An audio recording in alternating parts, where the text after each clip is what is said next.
નડિયાદથી ખેડા જિલ્લાથી આ બાજુ અમદાવાદ પણ છે અને અનેક વિસ્તારમાંથી આવેલા બધા ત્યાં ગિરિરાજ માતાના મંદિરે આપ સૌ ઉપસ્થિત છો. ત્યારે દુધાતર પણ આવ્યો હતો, વિષ્ણુપુર પણ આવ્યો હતો, માધવ પણ હતો, દસુરા પણ હતો, શિવપુરા પણ હતો. તમારે તેરો હતો આજે એ ગિરિરાજ માતાના મંદિરે આપ સૌને ઉપસ્થિત 115 થી 20 માણસની સંખ્યા ભગવાનને પ્રાર્થના કરી કે તમે સૌ તમને કાઉન્ટર પણ આપવામાં આવ્યું કામ કરો છે યાદ કરવામાં વાંધો નથી. બાજુ બેઠા જઈ દાતા એના બોલો સનેગરો તો કાઉન્ટર એટલે શું?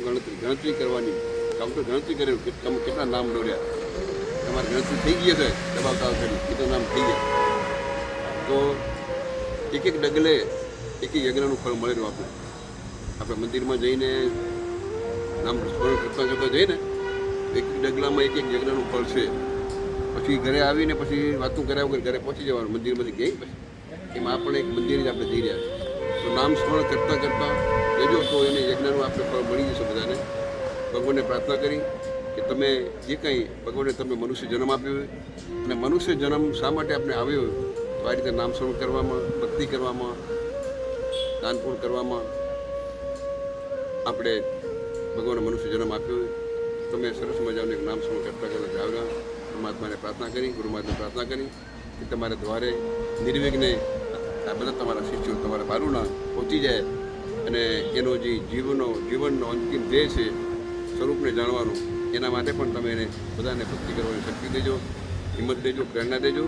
અને આ સંઘમાં ચાલી આવનાર સર્વે ધર્મપ્રેમી ભાઈઓ જે કંઈ વ્યવસાય કરતા હોય, ખેતીવાડી હોય, ડૉક્ટર હોય કે અન્ય વ્યવસાયમાં સંકળાયેલા હોય, બિલ્ડર હોય, નોકરી હોય, તો એમાં બધાની ઉત્તર પ્રગતિ થાય, બધાની ધર્મશ્રદ્ધાની ભક્તિ અખંડ રહે, બધાની મનોકામના તમે પૂરી કરજો.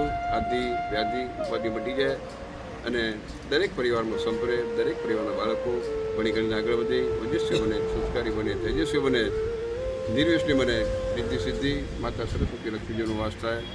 અને આજે જે કાંઈ જમણવાના દાતા છે એને પણ ભગવાનને પ્રાર્થના કરી એનો ભંડાર ભર્યા પૂરા રહે. જે કાંઈ વ્યવસાય કરતા હોય એમાં ઉત્તર પ્રગતિ થાય. એ ધર્મસત્તાની અખંડ રાખજો એવી પરમ કૃપા પરમાત્માની પ્રાર્થના.